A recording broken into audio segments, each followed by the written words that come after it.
Here we go, episode 74 of the Hardline Sports Talk. I'm Michael Merlo, and I'm joined by the birthday boy, John Michael Masiri.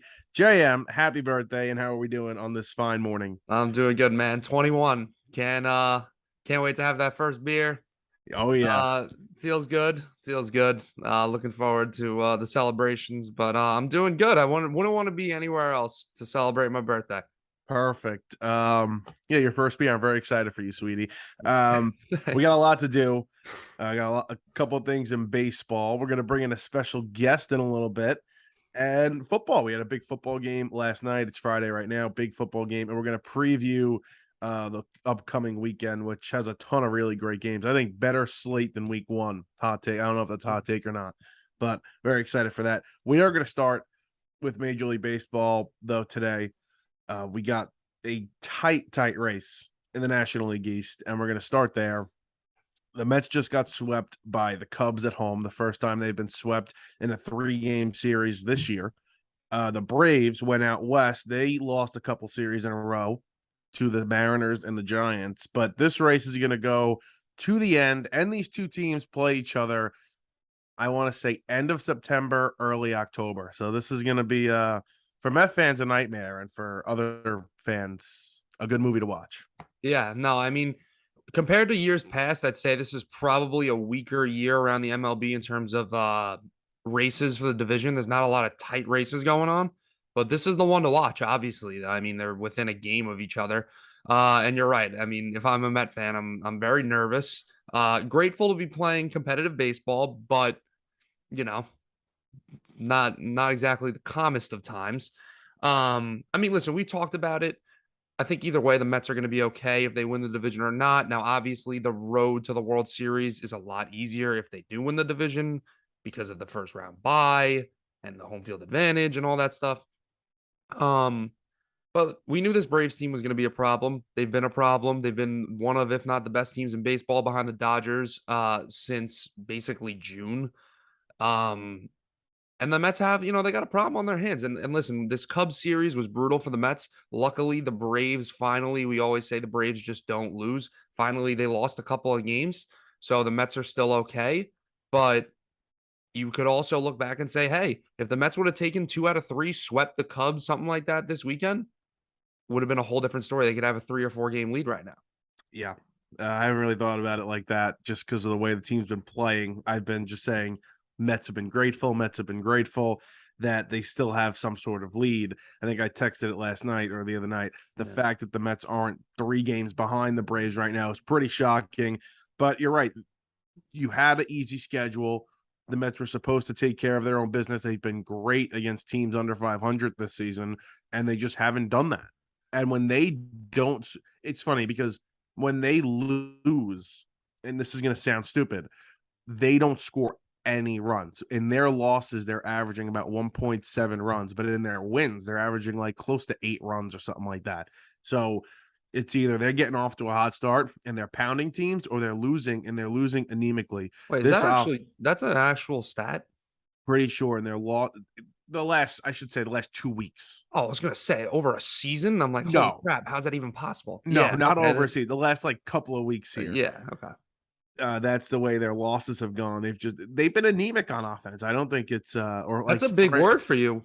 or as Frank the Tank likes to say, Let's go. feeble. I think he uses the word People. feeble. They look terrible. It's very Yeah, frustrating at yeah. times. Thank God last night, Thursday night, they had a big win against the Pirates. They pounded them. They need to see. You don't like that word. Yeah. You need to see that type of offensive production against these bad teams. There was a point, I think it was Tuesday or Wednesday, their DHs and their combined, Ruff and Vogelback, okay? In their last 73 at-bats, this was as of Wednesday, they were 6 for the last 73 combined. Holy crap. That's what they're getting from because Buck Showalter likes to bat them 5th, both of them. Although he did move Ruff down when he plays them, batting 5th right behind Pete Alonso. Jesus. Hasn't been good. And the funny thing is, 73. their biggest problem was their bullpen most of the year. And their bullpen's actually been pretty good lately. But The Braves came back to earth, thankfully. For now. For now, yes. I They mean, might go back to the moon again. oh, that and there's well, actually, they play the Phillies 7 out of the next 10 games, and they haven't been great against the Phillies. You know, the Phillies, what's the standings right now? Let's see. I got them up right here. You want me to read them? Yeah, I'm looking at them right now. Good for the Phillies. They were kind of hitting a little skid a couple weeks ago, but they bounced back. Um, I hate to switch the topic, but just from looking at these standings, the San Diego Padres, I've been thinking about them a lot. They're a game and a half ahead of Milwaukee for that last spot. I think they'll probably end up losing the spot, to be honest with you. I just think they're like limping along, and I think that um, Milwaukee is going to catch them. And even if they don't, the San Diego Padres this season, I mean, I would give it a D if they end up losing in like the wild card round. How can you go out? You have all this amazing talent, this talent that they've been adding for years now. I mean, signing Machado is what really started it. Then obviously Tatis comes up, becomes a star. Then they get Blake Snell, they get Yu Darvish, you get Mike Clevenger, they got all of these guys, right?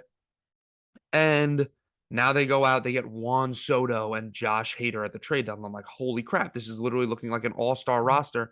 If they go out and win 85 games, 88 games, whatever, miss the wild card, losing the wild card,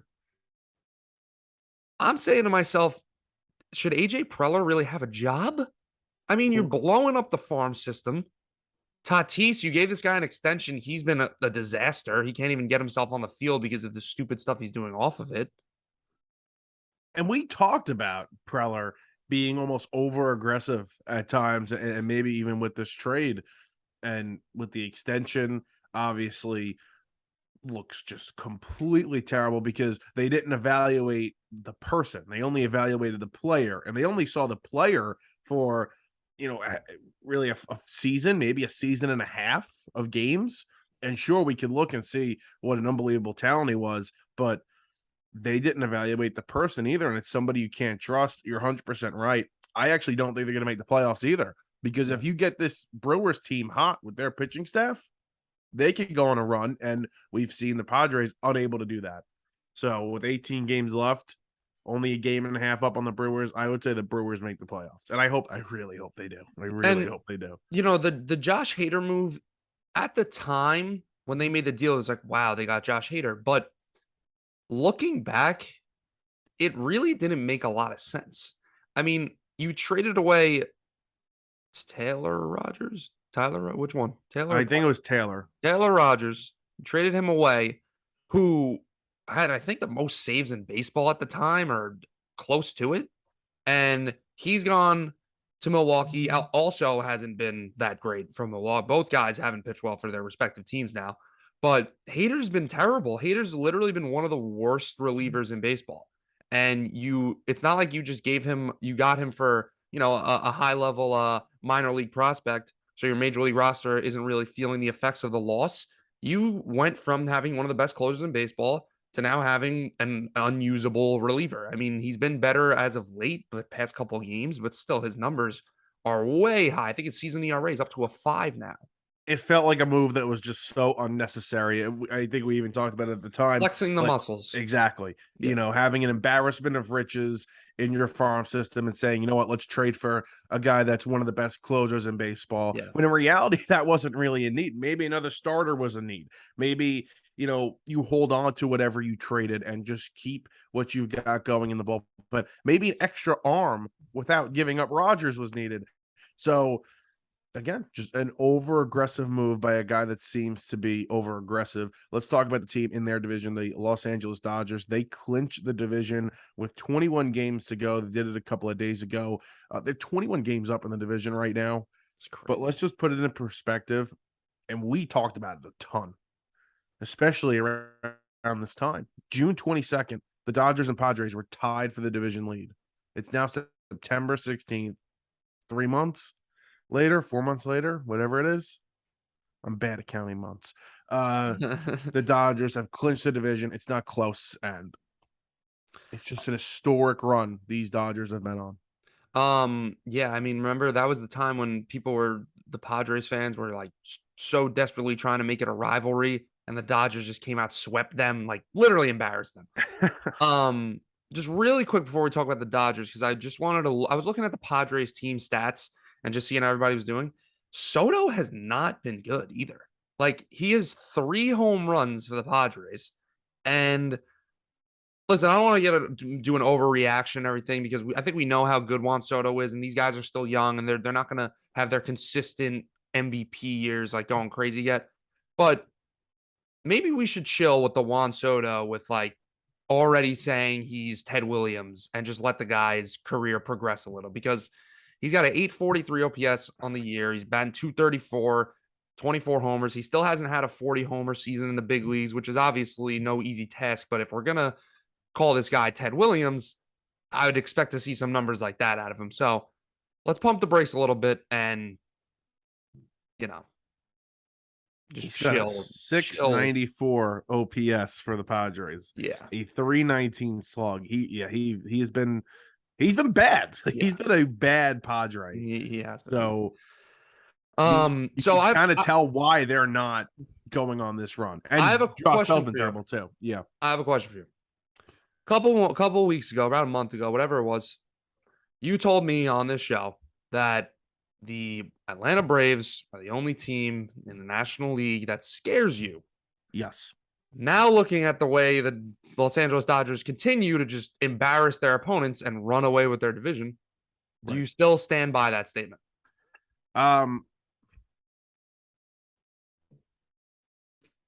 Yes. You put the pride away. Listen, say no. The Mets played them tough and beat them in the season series, and obviously that means nothing when it comes to the postseason. Do I want to play them? Do I say, "Oh, bring me the Dodgers"? Am I one of those like those idiot college fans say, "Bring me Alabama"? No, don't bring me the Dodgers. But I wouldn't say that they scare me. I'm not, okay. I'm not expecting you to be like, "Oh my god, like they're gonna kill us." Yeah, but you can't tell me that you're like strongly confident if you play the Dodgers in a series.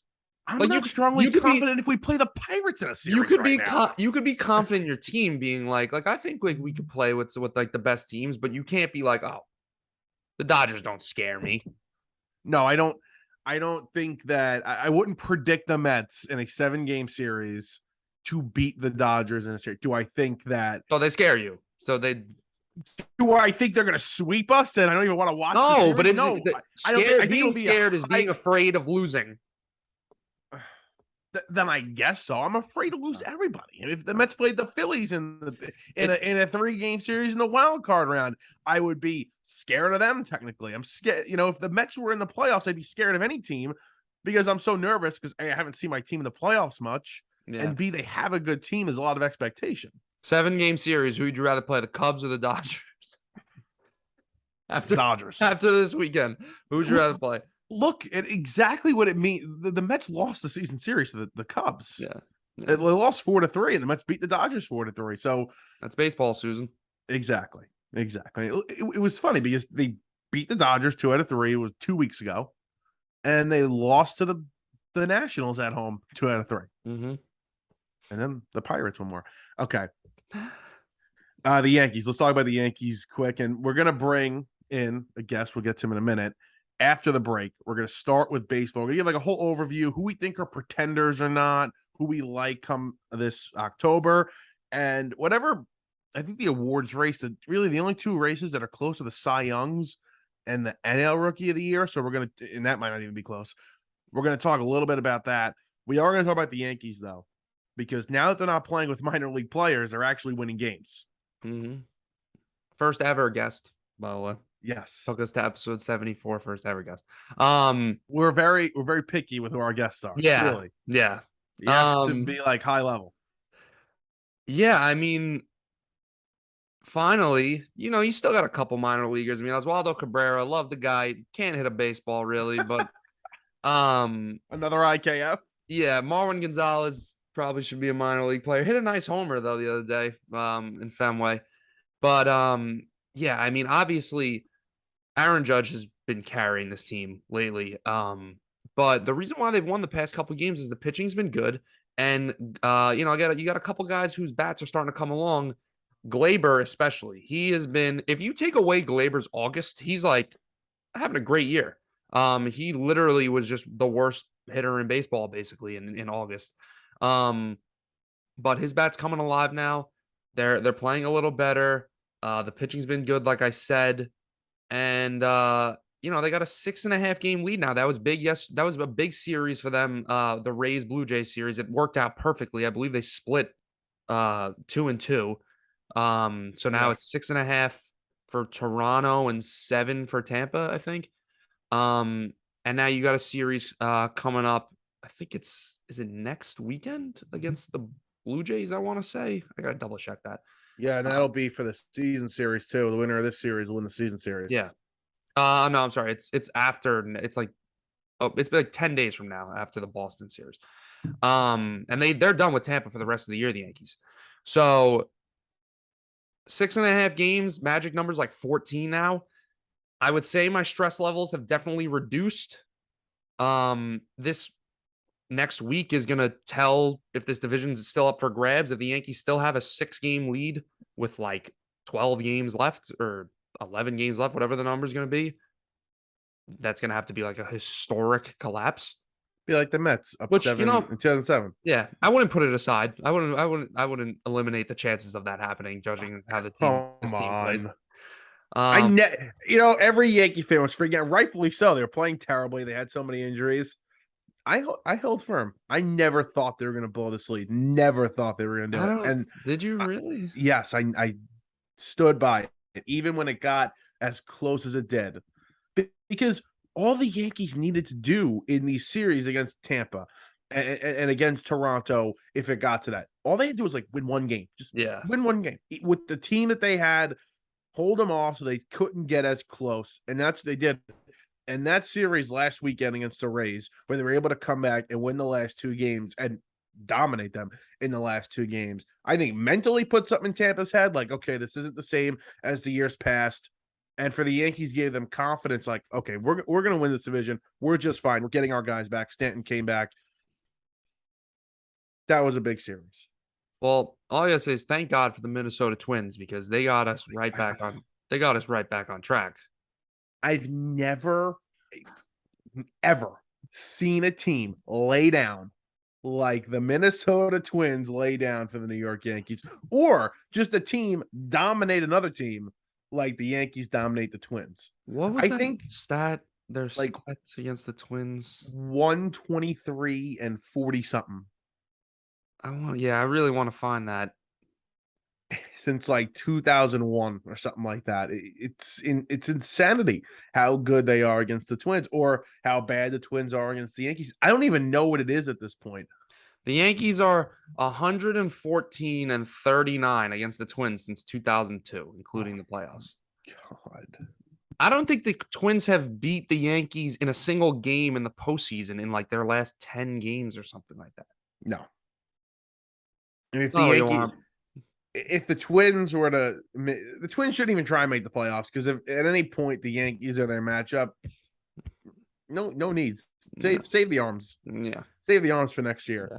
But we're talking about the Yankees, and the guy that we have to bring up is Aaron Judge, because of he's having an historic season. We all know that. But the fact that he's getting Stanton back now, and Rizzo hopefully back in a week or so, now Judge has protection in the lineup, and we've seen it. Yeah. Yeah. I really like the Judge Stanton back to back. And he's done good in the leadoff spot. I mean, he does good. You can bat him anywhere. Obviously, he'll do good. I'm going to the game on Tuesday, the Yankees Pirates game on the 20th. So I'm hoping for maybe Judge gets 3 homers this weekend in Milwaukee, comes back, or even 2, so I can see him hit number 60 on Tuesday. May I ask, are the prices a little elevated for those games? I was just about to bring that up. So we're going as a big group, and I'm the guy in charge of getting all these tickets. So I bought like 25 tickets, I don't know, like a month ago. And a lot more guys want to come now. So I was like, oh, I got to buy like 15 more. So we bought them last night. I'm looking at the prices. I bought the first tickets. We're sitting in the grandstands. We're not getting nice seats, obviously. We're sitting in the Yeah. bleachers, left field bleachers. It's like, I bought 25 tickets for, I think, total came out to like 290, cheap, Yeah. right? Yesterday, bought another 15 for like 300 or Yeah. something. Yeah. So prices are going up. I think all those games the rest of the year are going to be a little elevated just because he has a chance. And you're in left field. Maybe it's a nice shot out there. I didn't even think about this. If Judge breaks the record and that piece of garbage Zach Hampel catches that ball, I swear they should ban him from Yankee Stadium. They should literally, or if I'm a fan there, like just jump him. Honestly, like just don't let him get a ball. Well, Judge is very interesting because he's got power to both ways. I don't know where I would sit for that. Yeah, He could put one in right field, or he could put one in the second deck. I would say, yeah. I think my best bet is I would sit in like right center because he hits. He obviously could hit him anywhere, and he'll hit a bomb to left field, but like he doesn't really hit him down the line, the left. He might hit him to left field, like to that State Farm sign, but he also hits a lot in the bullpen. But the amount of times I've seen him just flick one to right center, Yeah, you're probably right. I'd sit in right center. Sit in right center. That's where he'll be. He'll be in right center for about Yeah. a week at Yankee Stadium over there. We're gonna come back, talk a little bit about the Yankees. Should we announce who our guest is, or no? Should we just bring back? Whatever you want to do. All right, we're gonna come back with a guest, a little more baseball, and then all of the football. Slight recap of last week, and we know it's late. Big preview of this week, and we had a big Thursday night game, and it did not disappoint. So we come back, guest baseball, football.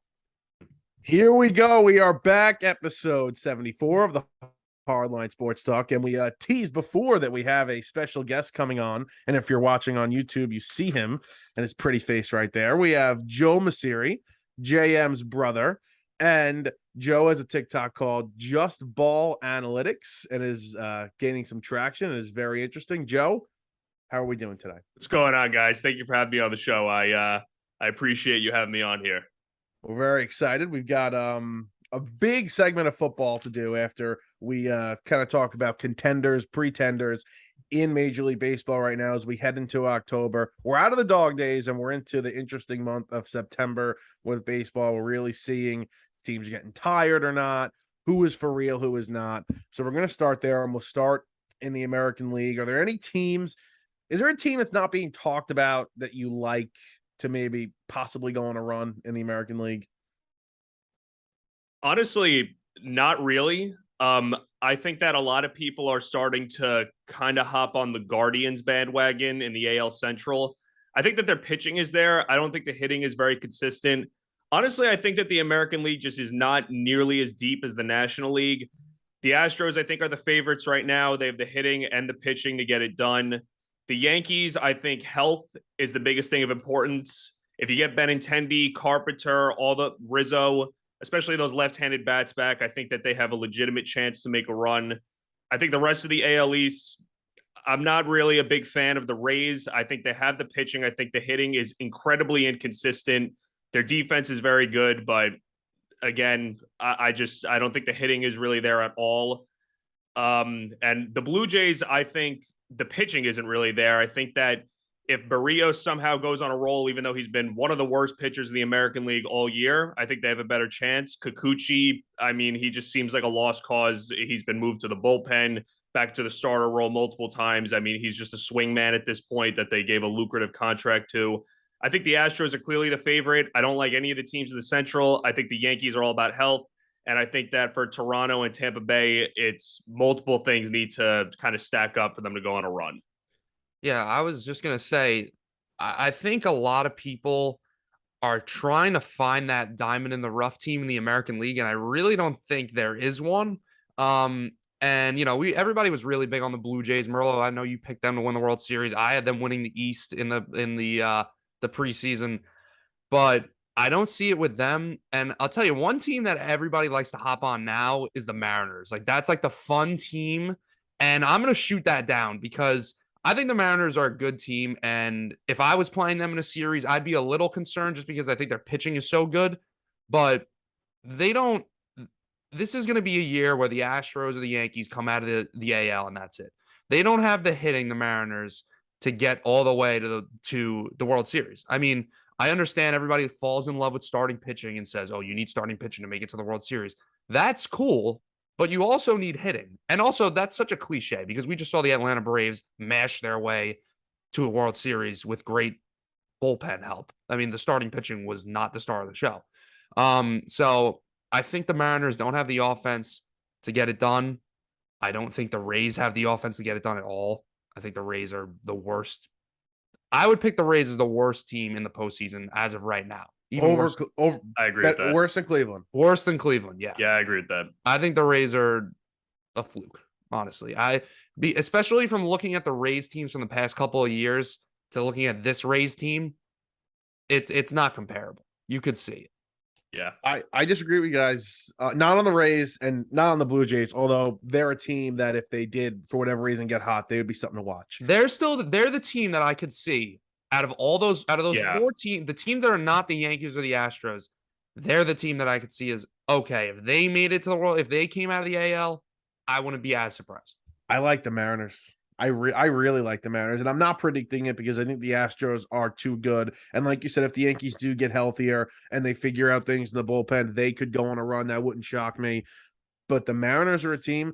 I like the bullpen. I love the starting rotation. I think the offense is good enough. Why wouldn't it be good enough?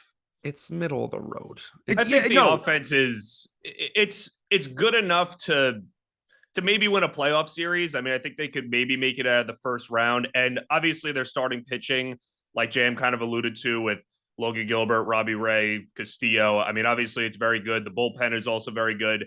They kind of have those pieces there where you could maybe see it. You know, maybe Julio Rodriguez gets hot or Eugenio Suarez. I mean, he's capable of going on a home run tear. But I don't really view them as a team that could consistently put together that deep October run. I just don't think they have the talent 1 through 9 in the lineup and then all through the pitching staff. You put them in a series against this, like, you know, let's say they play the Astros in the CS or the DS, whatever. Is that what their matchup would be as of right now?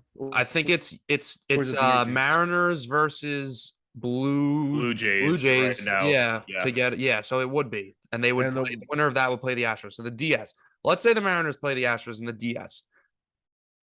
I mean, I understand the game's not played on paper, but you go with pitching matchups of your guys for the Mariners against Verlander, Valdez, you know, Garcia, the guys in their rotation. You really think that they're going to out-hit the Astros and against that rotation? I don't see it. I like the rotation. Yeah, the rotation is great. But, you know, it's funny, you know, Jam talked about the cliches with, you know, oh, you need starting pitching. And, you know, it seems like the cliche changes every year for what that formula is for how to win a World Series. I mean, you know, you had years ago when the Royals won the World Series, everybody fell in love with that, you know, contact-oriented lineup. But then you had the Braves just mash their way to the World Series last year, just hitting home runs with one really reliable starting pitcher in Fried, and then a really good bullpen with, you know, Matzik breaking out the way that he did and then kind of falling off this year besides the point. But I think that people fall in love with that formula. I mean, it just comes down to what team gets hot. I mean, even we talk about the Tampa Bay Rays might be the worst team in the postseason or the Guardians. Doesn't mean they still can't win the World Series. I mean, going into last year, I think the Braves might have been the worst regular season team in the postseason, and they went on, obviously, a World Series run. So, I mean, it's kind of a crapshoot in a lot of ways. And Boston limped their way into the postseason last year, beat the Yankees in the wild card, and then went to the ALCS. I feel like the formula, if there's something that's a constant, you know, you want to go back to 15, that's fine. I feel like it's bullpen. I feel like if you have a good, deep bullpen, and you never know, you know, use the Mets for an example. Their bullpen hasn't been great this year. If those guys got hot, then they can go on a deep run. We don't know what bullpen's going to get hot, but let's look at the bullpens that are very good right now, or good right now, I should say. I think that is a constant. You see good teams with good bullpens go deep in the playoffs. That's why I think we're looking for a formula, like we're looking for an answer, but it's baseball and it's sports in general. There's no distinct answer, and it's, oh, this is what you need to have. It's like what we talk about in football, where we say, oh, don't sign that running back, don't draft that running back, whatever. Good teams don't, Super Bowl winning teams don't need these superstar running backs. But you're telling me you take the Los Angeles Rams and you give them Derrick Henry last year, all of a sudden they lose the Super Bowl? No, it's just the way things go. The Titans didn't make it to the Super Bowl the past couple of years because Derrick Henry was their whole offense. If they had, if Ryan Tannehill was a better quarterback or they had a better passing attack, they could have won a Super Bowl. So there's no distinct answer. It's just about obviously having talent all around the team and getting hot when it matters. And now, who do we feel like is a team in the National League? Because this is a lot more interesting. There are many teams. To me, there are 4 teams in the National League. If you told me they were in the World Series, I'd say I'm not shocked.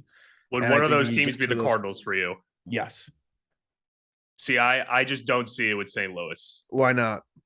I think that we were just talking about bullpen. So for the most part, you talk about relievers might be like the one common denominator of getting to the World Series. And, you never know what bullpen is going to get hot and so on. But for the most part, you're not even in the playoffs if you have a bad bullpen. I mean, that's a common denominator for regular season teams too, for even just getting in the playoffs. I mean, it's hard to win if you're constantly blowing leads or whatever. St. Louis's bullpen is pretty bad. I mean, they're, I believe, 19th in all of baseball in F WAR when it comes to relievers. And they've, even last year too, I mean, you saw a lot of just consistency issues with just walking the whole lineup and just not allowing teams to get that big hit against them, or allowing teams to get that big hit against them. I think St. Louis's bullpen is a huge problem. I think their lineup is, obviously you have probably the NL MVP in Goldschmidt and then maybe the runner-up in Arenado. I think that, they're kind of winning maybe the worst division in baseball. I don't necessarily see them being able to go blow for blow with the Mets or the Dodgers. And honestly, I even think the Padres are kind of on the same tier as them. I just don't really see it. No, I would not. But you think the Padres on the same tier as the Cardinals? Yeah, I think so. I disagree. I actually disagree with the whole take on the Cardinals. I think the Cardinals, I could definitely see them in the World Series. I mean, I'm looking at their stats right now. They're 3rd in the MLB in OPS. They're top 10 in ERA. I understand what you're saying about the bullpen. The bullpen's a concern, but like we just talked about with the Braves, bullpen's a crapshoot. You got guys that could come out. We were just talking about Josh Hader before you came on the show. He went from amazing to terrible to now he's doing a little better now. Like, these guys, they come in, they pitch for an inning. Obviously, it's completely random. You could have a 5-inning stretch in a row where you're dominant and then you're terrible. So yeah. Now, obviously, you would rather have the good stats on the year because they're more reliable and, the chances of them being great are higher. But I think that this team has it. I mean, they have probably number 1 and 2 in NL MVP right now on their team. Something's going on with Albert Pujols. I don't know what they're putting in the Gatorade or whatever the hell that dude's doing. If he's back on the juice, or I don't know what the hell's going on. I love it. They put juice balls in when he bats. Seriously, what? Like, I can't talk. What the hell's going on with Albert Pujols? I don't know. I mean, the guy's been raking against left-handed pitching all year, and suddenly he's just going ballistic against everybody. I mean, they still sit him against righties for the most part. I know they've been kind of increasing his playing time against them a little bit, but I mean, what the guy's doing is, I mean, all jokes aside, I mean, it's crazy. I don't know. It's one of those things where it's just baseball and it's unpredictable, and a 40. I mean, I think he's, my theory about it. I think Pujols is a lot older than he claims to be. Yeah, I think a lot of people believe that. that. I think a lot of people. Yeah, I know I'm not reinventing the wheel with that take, but yeah, I think that Pujols, who's a man who's probably at least in his late 40s, according to conspiracy theorists like myself, he's just tearing the cover off the ball. I mean, watching him run the bases is painful, but I mean, if he's jogging around the bases, I guess it doesn't matter. And it's crazy what he's doing. And they're not going to test him for anything, especially now in his little. Of course not. His farewell tour. It really doesn't feel like a farewell tour either. I mean, it's not like he's getting treated like some king on the way out, like we've seen others like Ortiz. But it really is special to see what Pujols is doing. I remember joking around. People were making jokes about where he was going to sign this offseason. He goes back to St. Louis, and we saw Yadier Molina and Adam Wainwright break the starts, or the pitcher starts. Most starts. Am I correct by that's battery correct. mate? Yeah. I can't believe what Wainwright's doing at this age. He's Yeah, having a absolutely. very good season. Yep. I mean, does that make any sense? I have his numbers right here. He has a 3.29 ERA. He's at 178 innings pitched. They're using him like he's a young guy, like a rubber arm, I should say. Yeah. That's the term I was looking for. It's very impressive. And it's crazy because a couple of years ago, it looked like he was just washed. And the guy was basically throwing batting practice. I mean, he just seemed like he lost his stuff. I mean, it's typical. I mean, he's a pitcher, he had a lot of innings on his arm. And then all of a sudden, the last few seasons, I mean, it seems like really since the COVID year that he's just reinvented himself. And I don't know, he's just found something, that fountain of youth, and he's been great. Last thing before we move to the Judge talk.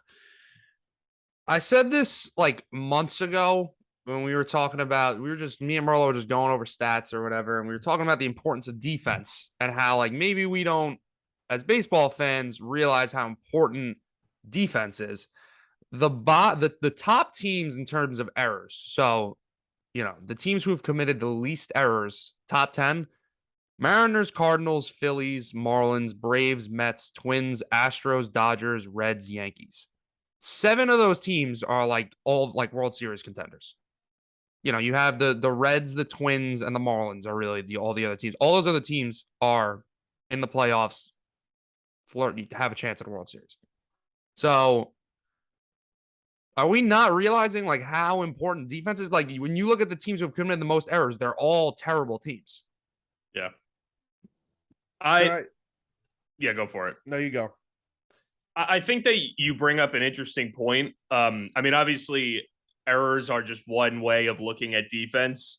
I have up right now Fangraphs how they assess defense. It's funny, they have the highest rated defensive team as the Arizona Diamondbacks, which is pretty crazy to think about because the Diamondbacks are pretty bad. I mean, I think they have a bright future ahead of them with Corbin Carroll and all these, nice young prospects coming up. But still, I mean, the teams after them are who you would think: the Yankees, the Astros, Cardinals, Guardians. Then the Royals, another just what are they doing there? But I think that sometimes we get a little bit too caught up in, like, for example, I was looking the other day at the Angels lineup because I was just realizing how insanely bad it is once you get past, Trout and Ohtani, and especially with, Rendon injured and whatever. But Andrew Velazquez and all the shortstops that they've put out there Velazquez has basically been the best defensive shortstop in the league this year, but he has a 550 OPS.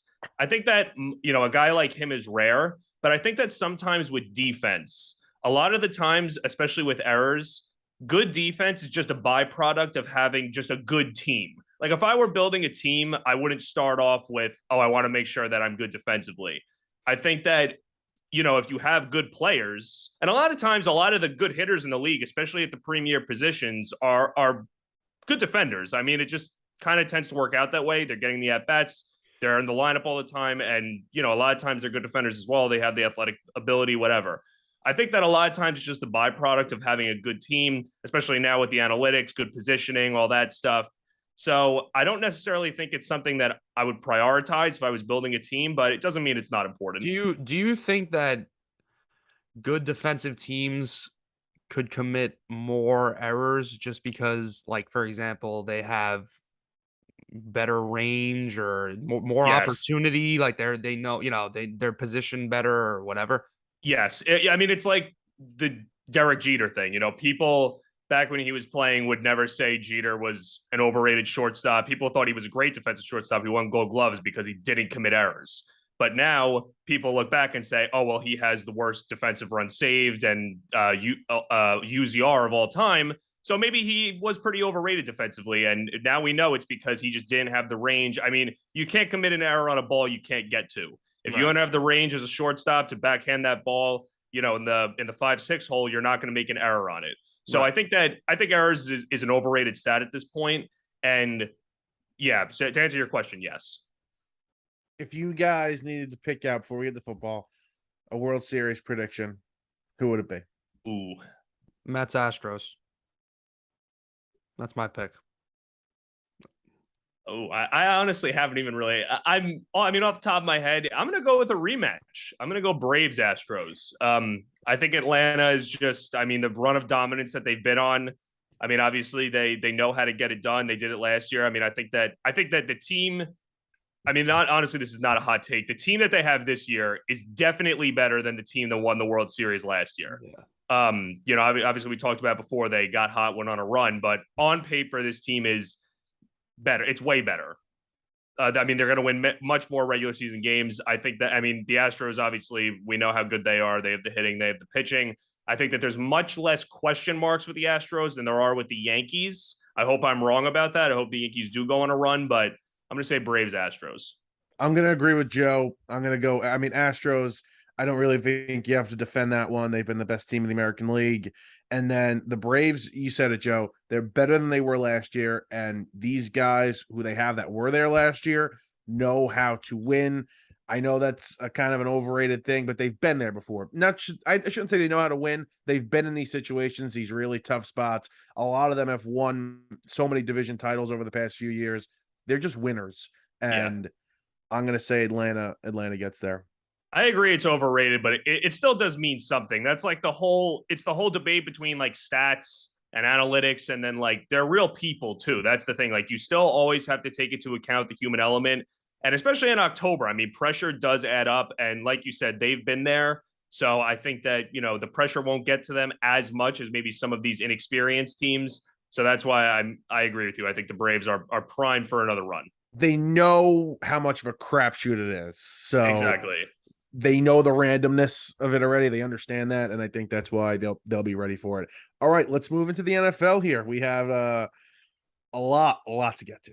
This is gonna be fun. We had a interesting game last night. I thought it was entertaining. I went back and rewatched a lot of it. Entertaining game.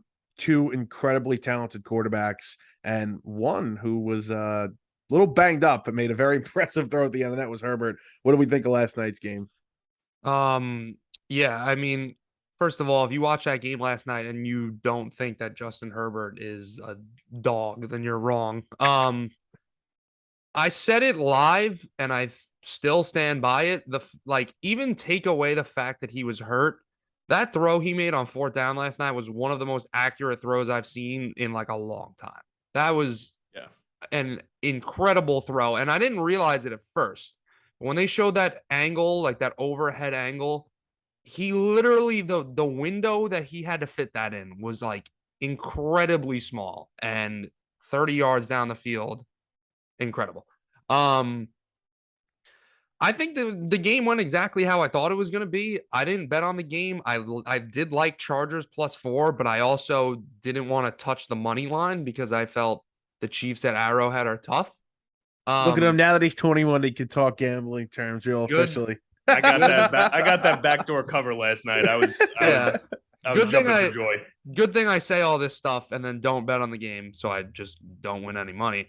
But I think the Chiefs they're still here. Obviously, we like no Tyreek Hill. The Chiefs are still the Chiefs. I still think the Chargers are going to win this division. I think they'll probably beat them at home, even though the Chargers play 8 games on the road and 8 games at a neutral site. Yeah. But Justin Herbert and Pat Mahomes, somebody asked me last night, they said, is this the QB matchup of the year? I said no. I said I think Mahomes Allen is probably the QB matchup of the year. But it certainly is a debate because I think there's 5 quarterbacks you put in that tier. Herbert, Mahomes, Allen, Brady, and Rodgers. And you wouldn't put Lamar in that tier? I would not put Lamar. I would not put Russell Wilson. I would not put anybody else. Joe Burrow. Can I interrupt for 1 second? Sure. I understand what you're saying, and I'm not saying that Rodgers or Brady aren't as good. I feel like these 3 at this point are so young and at such a different level. I kind of feel like they. What do you mean a different level? What do you mean? They don't get it confused. They're playing a sexier style of football, and they're more exciting right now. But it's really just the style of football. Like, let's not forget Brady and Rodgers. I don't even think it's style. I just think it's youth. Yes, because it's the Rodgers, shiny new toy. But Rodgers, you told me this 2 years ago or 3 years ago. fine. I would say he's in that class, even Brady. But I don't know. I feel like these three are on like not even above, maybe on the side. Like they're just different. Well, Merlo, they also play on these like, well, Brady does too, but they're also on these like juggernaut offenses. And the way that their offenses are designed, Rodgers is playing in a run first, play action style offense in Green Bay, where the Bills haven't had a good running back in years. And you saw the Chargers' number one running back is basically another receiver. So they're really letting it fly for those other offenses. Yeah, I think that you bring up an interesting point with the tiers and with the youth of these quarterbacks. I mean, I think that we're in for just an incredible era of football. I mean, Brady and Rodgers, I mean, they seem like they're probably on their way out, at least within the next 2 or 3 years, most likely. I mean, Rodgers just signed a 4-year extension. Who knows if he'll play that entire contract out, considering he just teased retirement last season. So who knows? But I still think that if you just talk about this season or the past 2 seasons or whatever, I mean, I think that top tier is basically what JM said. I might throw Lamar Jackson into there. I mean, honestly, Joe Burrow had a better regular season than Allen last year. So I think I might also put Burrow in that tier. I mean, maybe if you want to say let him prove it another season, especially with how he played in week 1, which was horrendous, I could get behind that. But honestly, I also think that Herbert at this point is probably a little bit better than Allen. And I know that that's a little bit of a hot take, but again, I think Allen had a little overrated of a regular season last year. When you look at the numbers that he put up, he was very inconsistent. And I think that Herbert at this point is probably a little bit more refined as a passer. We saw Allen become a little bit more willing to kind of dink and dunk his way down the field, which he wasn't doing as much last year, but we saw him do that in week 1 against the Rams. I think if he continues to do that, he'll ascend into kind of that MVP caliber quarterback. I think that, and have kind of a little bit of a bounce back from last year. But I still think that if we're just talking about the best quarterbacks in football right now, I mean, Rodgers just won back-to-back MVPs. Brady also, I mean, you could have made the argument for him to win MVP last year. And, we talk about that fountain of youth. He's clearly found it. I still think that those two guys, I mean, I think I take those two guys right now over Josh Allen. I don't know if that's a hot take. Well, I was about to say, you want a hot take? I'm taking Josh Allen and I'm taking Herbert over Mahomes. That's my hot take. Yeah, I don't agree with that. I take both those guys over Mahomes. I wouldn't take Allen over Mahomes. I think that you could argue Herbert, but I don't understand. I understand, but Joe, I mean, we've talked about this, in conversation where football, and I agree with you. I'm really of this stance now where traditional stats, like, and I'm not saying, I look at analytics more because I don't know a lot about football analytics. I really just, I don't want to say like the eye test and sound like the, he can ball, he's got it, whatever. But like, it kind of is the eye test. Like, at what point is it like, he had 43 touchdowns and he only had 40, and his passer rating was 3 points lower? It's like, all right, you're just I agree with that. I mean, especially when you see Mahomes had basically 5 would-be interceptions last night that weren't. Exactly. Which obviously would have negatively affected his statistics. So I agree with that. I could get behind that, but I don't think that Allen, I mean, and like he could easily, I love Josh Allen. I think he could easily prove me wrong this year. I don't think he's as refined of a passer as Herbert or Mahomes. And it's not really a knock against Allen. It's just that Herbert and Mahomes are so ridiculous. That is true. But Josh Allen also, you're basically getting another running back. I mean, he's got a Cam Newton type build to him. I mean, recently he basically has been their running back. He's hard. Yeah. And he's very hard to bring down. And he can literally, you could run a QB draw with him on the 5-yard line, and he could push his way in the end zone. So, Joe, you just mentioned something that's interesting because I felt like this. I think a bunch of other people felt like this too with Mahomes. How he wasn't willing to try and dink and dunk his way down the field, as you say. He was always looking for that big play. Yeah. And that was something that was very telling in week 1, where they just completely dominated the Rams. Josh Allen was willing to do that. He took the smaller plays. He would not just chuck it down the field unless he had like the play to Gabe Davis and the play to Diggs, obviously were open and they were there, but he wasn't forcing the ball downfield as much. And we saw Mahomes do that at the end of last season. And even to start the year, I feel like he's doing that more, especially in that week 1 against the Cardinals. And it's made him look better. I think if Allen goes that same route, where those big plays will be there, if you take what's in front of you, I think he is going to become a better passer. It's a tough debate that I don't even think that if you say Allen won or Herbert won or Mahomes won, it doesn't matter. They're honestly interchangeable in my There's mind. no right answer. And I think you said this a couple of weeks ago, JM, it's going to change year to year. Who's one, who's two, Exactly. who's three out of these 3 guys. And we're not even mentioning Burrow or Lamar. Yeah, I was too. just about to say that. They're both of them are going to jump in too. And You Zach think Wilson. Let's not forget about Zach Wilson. Right. Oh, and Tua, obviously. Yeah, Tua. Yeah. If I Mac see Jones. if I see another Tua thing, I'm gonna lose my mind. They're still saying stuff. You know, who said it yesterday? Some NFL player, somebody said it. They're like, just Tua, he throws a more accurate ball. Oh no, what the NFL player? It was Frank the Tank. Yeah, it the was freaking moron. Yeah, I saw that. I He's saw like, that TikTok. yeah, Tua throws him with his freaking drool on his shirt, saying, "Oh, Tua throws a more accurate ball." Like, bro, shut up. I don't even know what that means. Like, what is that? What does that even mean? I don't know. Accurate, but what? So we obviously know just from everything that we talked about. I mean, the eye test, analytics, basic stats, whatever. We obviously know that he's not more accurate than any of these other. I mean, he's not even more accurate than Mac Jones, especially in short to intermediate routes. And yet, I still see. I mean, I know Tyreek Hill, whatever. He's going to hype up his quarterback, but even I still see people. And people that I'm not just talking about randoms on Twitter. I mean, I see people that, talk about the NFL for a living, talking about how accurate Tua is. And I think that that's kind of just becoming the patented thing to say about a quarterback that doesn't have arm strength, but is capable of, I guess, hitting a slant route over the middle. I mean, I don't understand it because he's not, if we're talking about accuracy, I mean, I think that arm strength comes into accuracy too, because like the throw that Herbert made last night. So, like, you're not making that throw if you don't have that arm strength.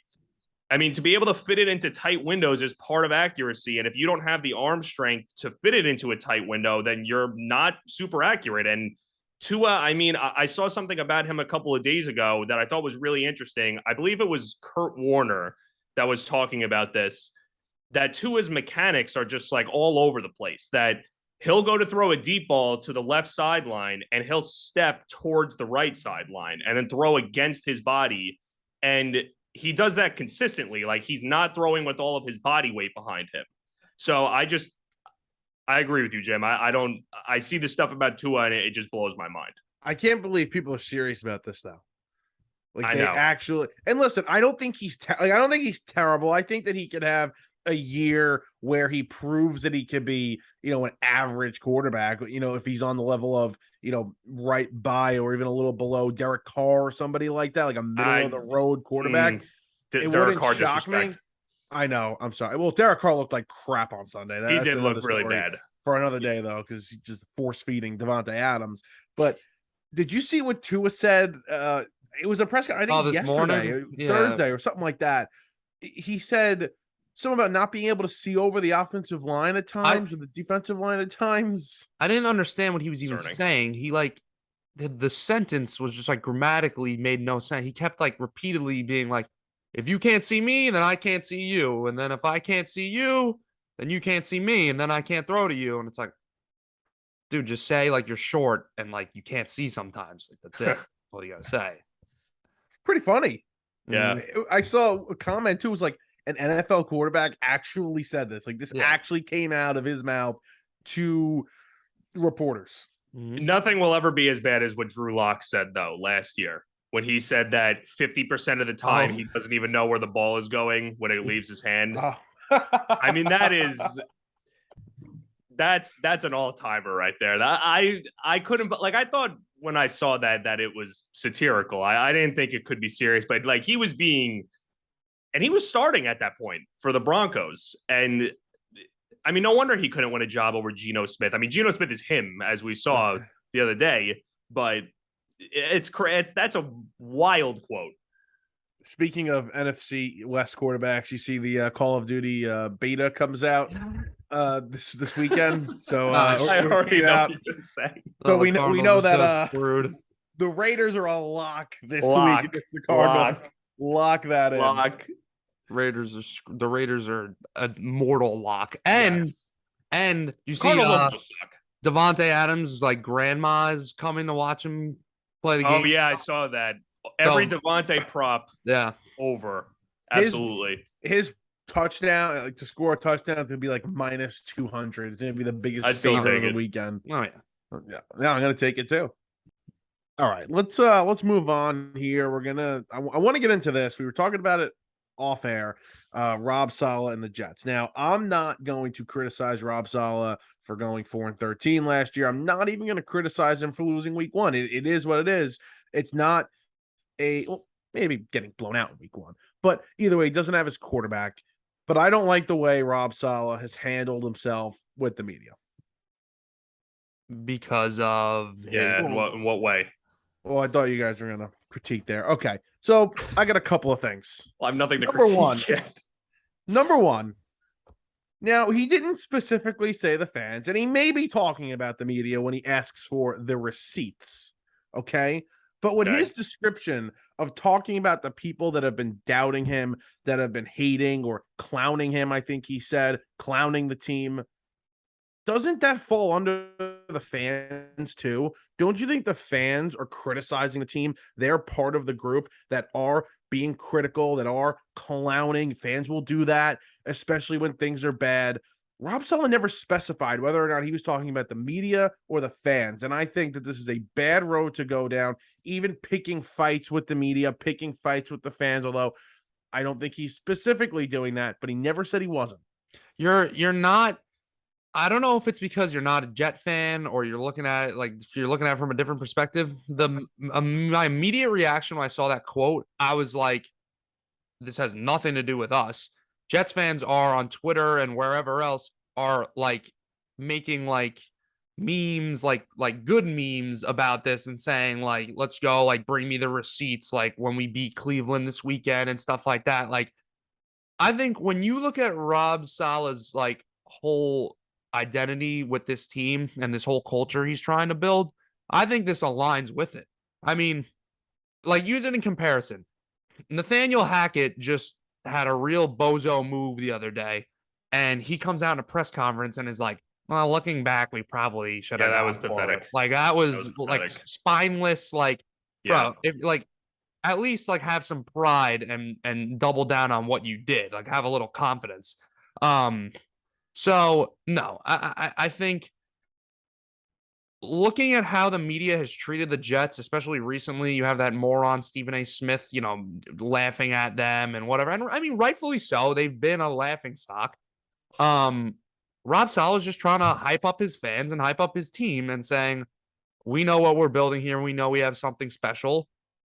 I'll bring you the receipts when it happens. Now, I think that's it. Yeah. I don't know what kind of I don't like. I'm not on Jets Twitter. You're a Jets fan, whatever.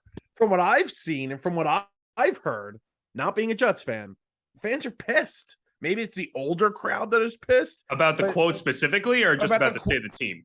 about the quote specifically, but also the way the team is. Like, I understand yeah, you're that's saying this understandable. because the team is bad, but you're just adding almost more fuel. Like the team is bad. It's not going the right way. It didn't start off the way fans wanted it to be. I don't know why fans thought they had a chance. That's what Sunday. I was going to say. That's what the problem is. The fans, and I said this. I got in an argument on social media with somebody about this because they were like making a hype video before the season started of all these guys talking crap about the Jets, and it's like, let's really show them. It's like, can we stop like getting in this thing where at the end of training camp we hear all the tweets about this guy looks good, blah blah blah blah blah. All of a sudden we're like, yo, like we're gonna make the playoffs this year. We're gonna have this sick year. Like, can we just like look at this rationally and be like, okay, we're building something nice. Maybe we could get 5 or 6 wins, show improvement, and then next year, you know, spend some money in free agency. Maybe now we're talking about a wild card, something like that. Like the fans will set too high of expectations. I see people saying Joe Flacco is a better quarterback than Zach Wilson. We're better with him. Then he goes out and they're like, oh crap, Joe Flacco's 58 years old, can't move, and isn't Joe Flacco of the Baltimore Ravens anymore. And all of a sudden the fans are, complaining and saying we're terrible. Like they're surprised that a team that just had a top 5 pick in the NFL draft is now starting a backup quarterback and lost to Lamar Jackson and one the of the best Baltimore teams in the Ravens. AFC. Yeah. I'm actually very encouraged. My problems from the game on Sunday are I think Michael Flair had a bad game. I don't know what the hell he was doing with his play calls. And I think the offense, the pass blocking was not good. I mean, and there's injuries on the offensive line, but still, it was concerning. But I'm encouraged. The defense, we just played Lamar Jackson where we were on the field half the time, a little more than half to whatever. I don't know what it came down to with the possession time, whatever. We only scored 10.9 points. I was very encouraged by the way our defense played. So I'm not thinking this season's a disaster, blah, blah, blah, blah, blah. If we're 1-7 at the bye week, sure. But everybody, it's week 1 overreactions. It's typical. Pump the brakes with Rob Saleh, with the Jets, with everything. Yeah, I mean, when we talk about this quote specifically, so just this is the quote that I saw. So, I mean, Saleh, just for anybody that, at home that has not heard it, Saleh was talking about, getting the team to click and whatever. And he says, and I know it's going to happen. We're all taking receipts on all the people who continually mock and say that we ain't going to do anything.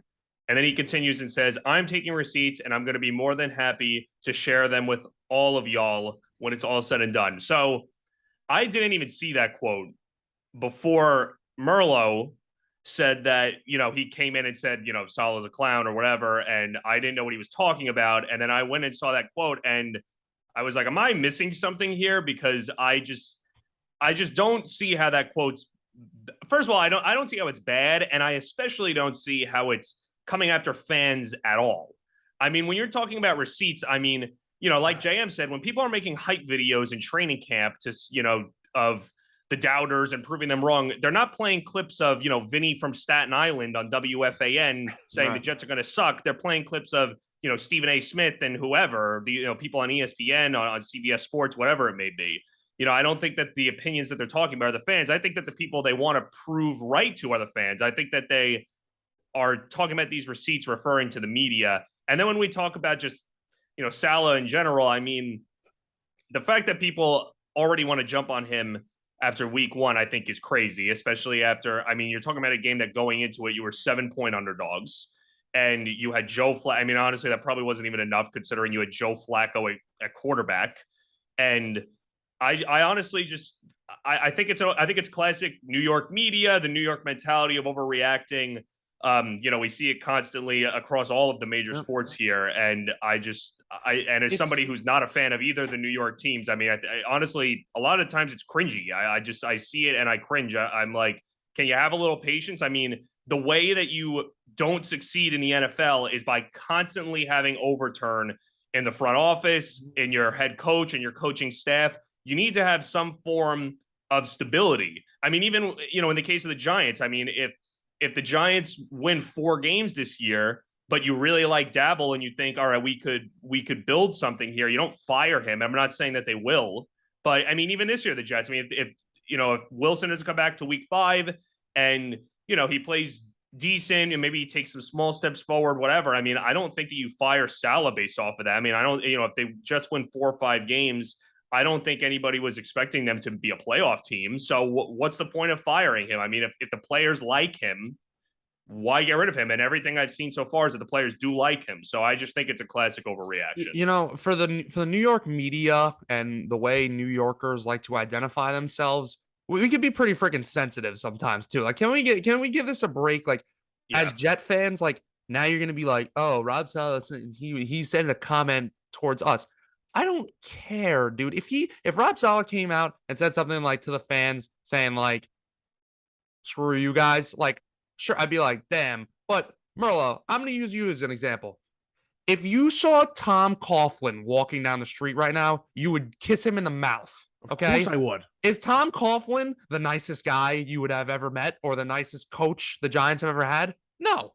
No, but Tom Coughlin never came out and called the fan base out. And I'm not saying Tom Coughlin still did some dumb shit, though. I mean, especially at the end of his tenure, and I mean, not that this matters to you, but in Jacksonville too. So, No, as a Giants coach, I love Tom Coughlin. Of course, that's a completely different statement. Bill If Rob Belichick. Saleh wins a Super Bowl for the New York Jets, he can do whatever the hell he wants in the city, talk about whoever he wants in the city, as long as it's appropriate. He nobody will say anything about him. But he's won 4 games, and that's not even fair to criticize him that he's only won 4 games because of the way the team is. And I have one Nobody more critique of him. will ever One be more happy. thing. Okay.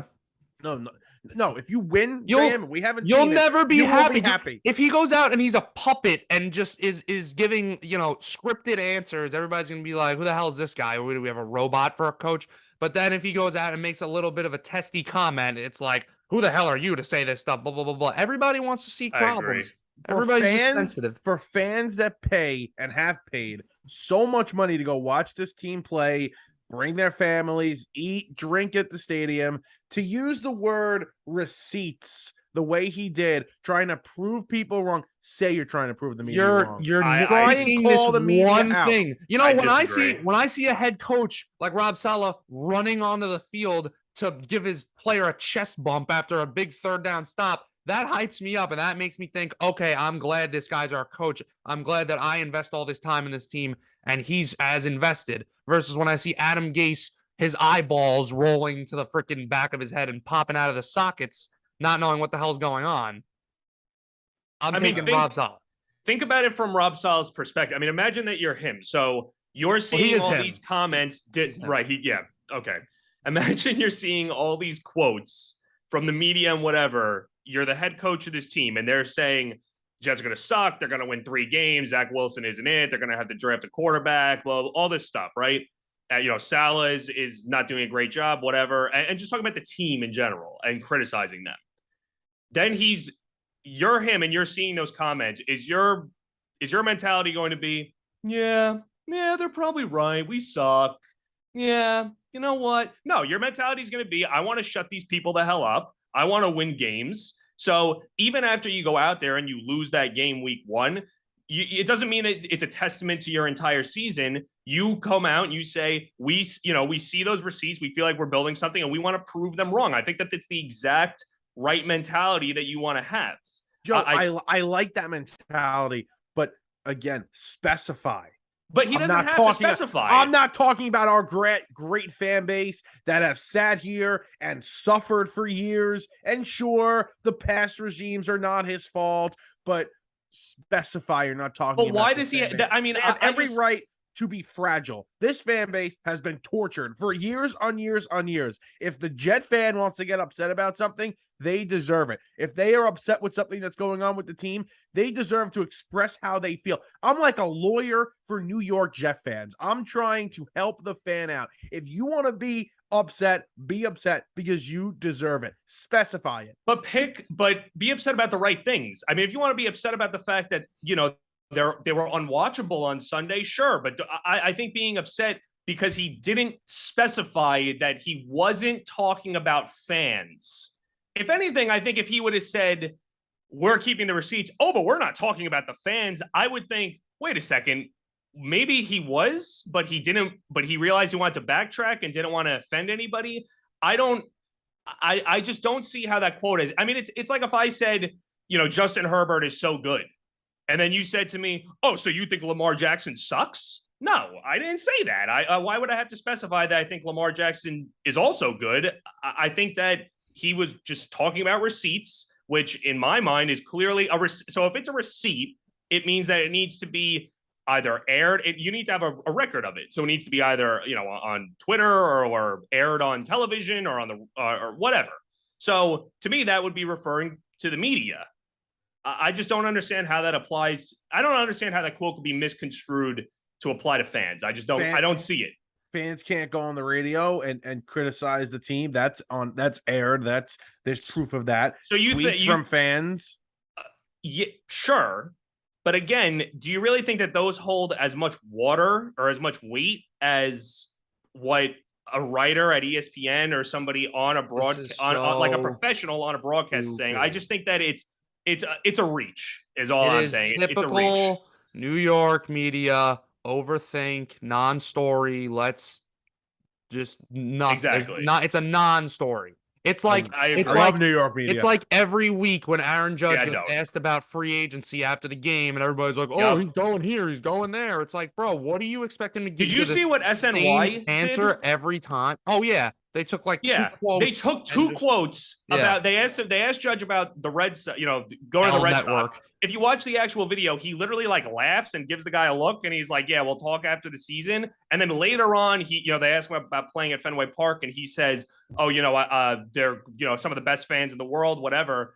They took those two quotes, combined them, like didn't even put like anything to divide it, like a period, nothing, and just said, Aaron Judge, when asked about going to the Red Sox, we'll talk about it after the season. They're some of the best fans in the world. Like that is just an insane, like that's just malpractice. I saw the video. Crazy. I saw the video, and this is how I saw it. I don't know where I saw it. It said the first quote was, "They're some of the best fans," and then the second quote was, "We'll revisit it." I don't know if that was the correct order or not, but that's the video I saw Right. on Wednesday night. Yeah, I'm talking about the SNY headline that I saw was basically combining those two quotes, and they like tried to make it seem like, oh, like maybe Judge. And I even saw people, because obviously it worked. People were replying to the tweet and retweeting whatever, saying, "Oh my God, if Judge goes to the Red Sox, oh my God," like panicking, which obviously was their goal. And I mean, it had to be an Andy Martino article because he's the clickbait master. I don't know if it was or not. He is good. He's good at that clickbait stuff. He's a masterclass of clickbaiting constantly. He's like the ultimate pinnacle of the New York media. And it's just cringy. Like JM said, like, it's just why? Like, it's a non-story and you make a story out of it just for clicks and views and people to talk about it. It's ridiculous. All right, let's move on here.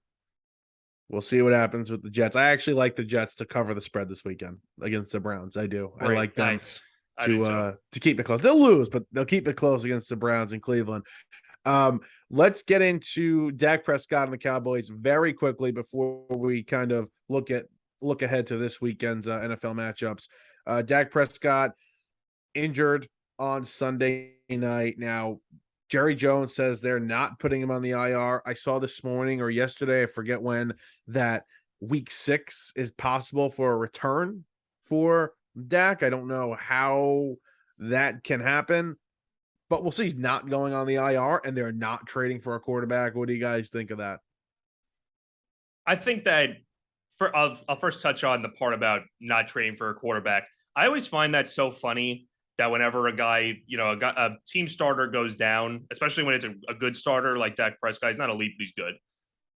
Whenever that happens, people always talk about, oh, are you going to sign so-and-so off the market? It's always like the biggest name. I mean, for the last few years, it was Kaepernick. I think that's kind of died off now. But it's always like, who's the biggest name? I mean, even last year with the Saints, they were like, are they going to bring back Drew Brees when Winston went down? Like stuff like that. But the thing that I always find so funny about that is why all of a sudden are you now, because and the point of having a backup quarterback is so that if your quarterback gets hurt, you trust the guy to at least be serviceable. So if you don't trust your backup, who's Cooper Rush, right, for the Cowboys, if you don't trust him to at least be serviceable, then why do you even have him on the team? Like, why is he even your backup quarterback? And then if you need to bring in another backup, if you trade for whoever, Jimmy Garoppolo, or if you sign somebody off of free agency, then they need to learn the whole offense. They weren't with you, obviously, in training camp or the preseason. I mean, bringing in a new quarterback and integrating him into your system when the season already started is extremely difficult to do. I mean, there's a reason quarterbacks never get traded during the season. So I just think I don't blame the Cowboys for not signing or trading for a quarterback. I mean, it seems like they're not going to. I mean, who knows? Maybe if they get really bad quarterback play this weekend, Jerry Jones is the type to panic and sign somebody. Who knows? Maybe he'll tell Kellen Mond not Kellen Mond. Who's their offensive coordinator? Kellen Moore. Yeah, exactly. Maybe they'll tell Moore to suit up again. But I mean, the crazy thing is too is that Dak played so poorly in week 1. I mean, just watching the game, I was thinking to myself, I mean, he looks just horrendous. And I know that, they have Gallup's injured and Cooper left and whatever, and Tyron Smith is injured, but he looked so bad. I saw a statistic yesterday, he threw 10 interceptable passes, which was by far the most in week 1 in the NFL.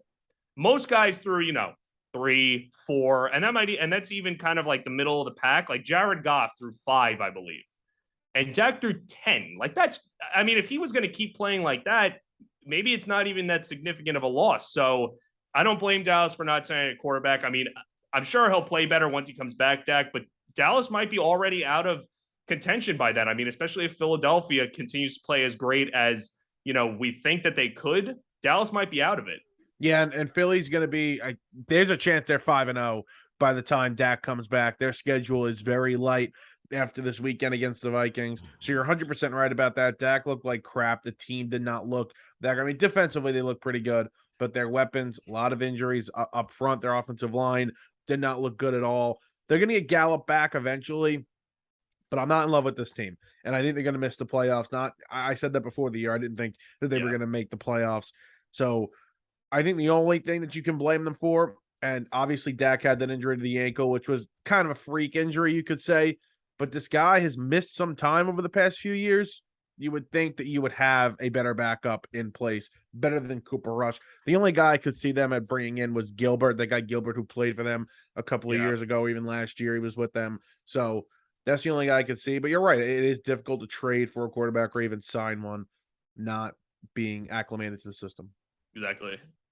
Well, it depends on how long Dak would be out for. If he's out for the year, because I agree with Joe's point about the whole why even have a backup quarterback, because I said the same thing about the Jets last year when Wilson went down. They start signing all these quarterbacks. I'm like, why did you even have a backup in the first place? If Dak was out for the year, what's the deal with Jimmy G? Does he have a no trade clause still, or what's? Yeah, his new contract, he has a no trade clause. You can say, obviously, I think that's the first guy you look to saying, okay, go make a trade for him. But it doesn't even matter because Dak's not going to miss an extended amount of time. He's not going to be out the whole year. Yeah. No need. But I think they have a lot of other needs that are not just going to get a quarterback right now. All right. Is there any matchups let's go back to last week. Most surprising win in week 1. Most surprising. Giants. Yeah, the Giants might have been the biggest upset.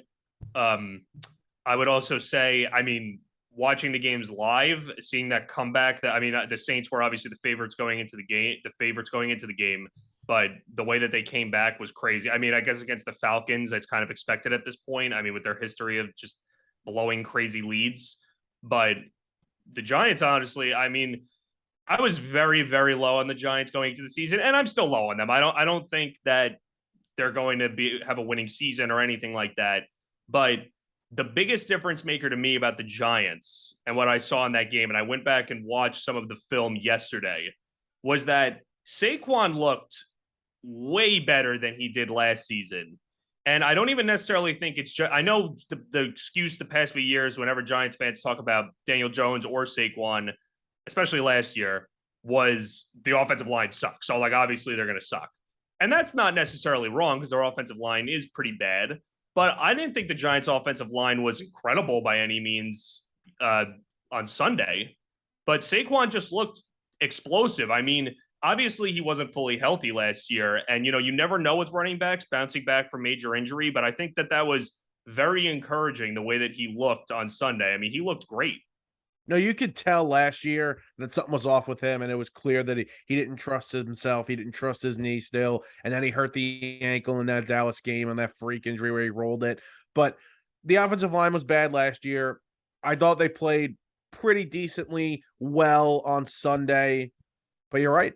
He looks more explosive. He looks better. He looks different. He looked like he did when he bursted onto the scene early in his career. So that's a plus. And I don't know, the defense was impressive. Somehow the defense was impressive on Sunday. I would say that one. I would say the Bears too, but when you saw what the weather looked like, yeah, I was just about to say that. The morning exactly. of, that was a toss-up. Plus, it makes sense, not Fields, Trey Lance's first game as a starter in a full season. Yeah. On the road. Yeah. You understand, him dropping that game. Well, I think it's funny that people are using that game as some sort of measuring stick for how good Lance or Fields are. Bears fans they've got to be the most optimistic fan base I've ever seen in my life. I actually saw a statistic. I'm not this was an actual stat. I didn't even know stats like this exist. It was earlier, I believe it was during training camp or the preseason, and it was what is the highest percentage of positive posts on social media from a fan base? And the Bears were like easily number one. And I'm just thinking to myself, I'm like, they have sucked for the last couple of seasons. I mean, even when they've made the playoffs, I mean, they've never had good quarterback play. They had a terrible GM with Ryan Pace. They had an awful head coach, Matt Nagy. I mean, there's just not. And then going into the season, there's just not a lot to be excited about. I mean, you're trying to build around this young quarterback in Fields, who I don't really like Fields. I don't think that he's going to be a franchise quarterback. But I mean, if you want him to have any chance of doing so, you want to put better receivers around him than Velus Jones Jr. and N'Keal Harry.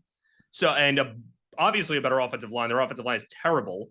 So now all of a sudden they win this game in a monsoon. I mean, I could tell you that I bet on the 49. I bet on a bunch of props for the 49ers.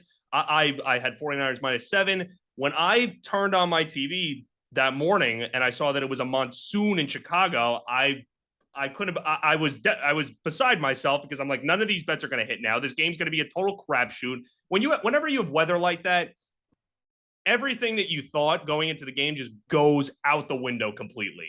You're not going to be able to pass. The receivers aren't going to be able to run routes properly. And the crazy thing is that all the Bears fans that are talking about Fields was so great in that game. No, he was bad in that game, but I can't even blame him for being bad because of the weather. But don't say he was great because it's just not true. He's going to be on IR by week 4. Bro, he's running for his life every single play. Yep. Yeah. And he's a little reckless the way he's running too. Yeah. Like he's not putting himself in the smartest positions either. And it's a bad combo because he's a quarterback that does not have good feel for the pocket, doesn't have a good feel for pressure, and he's got happy feet. The second that there's an ounce of pressure, he doesn't step up in the pocket. He just runs out of the pocket. It's a bad combo.